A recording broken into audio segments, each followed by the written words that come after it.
નમસ્કાર દર્શક મિત્રો, હું છું રૂપલ વણેચિયા. સંપૂર્ણ ન્યૂઝમાં આપનું સ્વાગત છે. પાલનપુર શહેરમાં જન્માષ્ટમી પર્વને લઈ ભવ્ય શોભાયાત્રા યોજાઈ હતી અને ઠેર ઠેર બાંધેલી મટકીઓને ગોવાળિયાઓ દ્વારા પિરામિડ રચી ફોડવામાં આવી હતી, જેમાં મોટી સંખ્યામાં ધર્મપ્રેમી લોકો જોડાયા હતા અને જય રણછોડ માખણચોરના નાદ સાથે સમગ્ર પાલનપુર ગુંજી ઉઠ્યું હતું. પાલનપુર શહેરમાં દર વર્ષની જેમ આ વર્ષે પણ બ્રિજેશ્વર કોલોનીથી જન્માષ્ટમી પર્વને લઈ ભવ્ય શોભાયાત્રા યોજવામાં આવી હતી.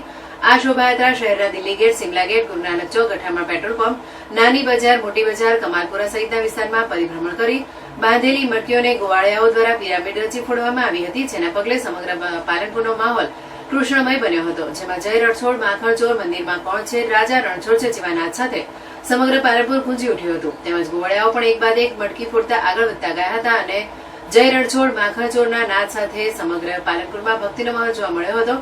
આ પ્રસંગે રામજી મંદિરના મહંત રાઘવદાસજી બાપુ, પાલનપુરના ધારાસભ્ય અનિકેતભાઈ ઠાકર, નગરપાલિકા પ્રમુખ ચિમનલાલ સોલંકી, ઉપપ્રમુખ નાથજીભાઈ દેસાઈ, શહેર પ્રમુખ ધર્મભાઈ બારોટ, દશરથસિંહ સોલંકી, પ્રકાશભાઈ અગ્રવાલ, દિનેશભાઈ પંચાલ સહિત મોટી સંખ્યામાં ધર્મપ્રેમી લોકો જોડાયા હતા. અષ્ટમીના તહેવાર નિમિત્તે પાલનપુર શહેર નગરમાં રામજી મંદિર ખાતેથી ભગવાન કૃષ્ણની સુંદર યાત્રા નીકળી અને સમગ્ર ગામમાં મટકી ફોડનો કાર્યક્રમ રાખેલો અને આજે અમારા ગુરુ નાનક ચોકમાં સુંદર મટકીનું આયોજન કરેલું અને સુંદર મટકી ફોડનો કાર્યક્રમ રાખી પાલનપુરની ધર્મપ્રમાએ સુંદર એનો લાભ લીધો છે.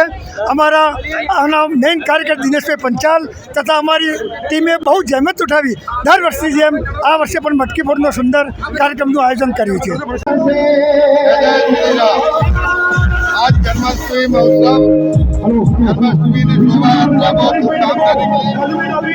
दर बरस जैम आती बाकी प्रसाद गुरुद्वारी बता पब्लिक भी आज सरल पब्लिक थी. कार्यकर्ताओं की मेहनत बहुत जबरदस्त मेहनत थी.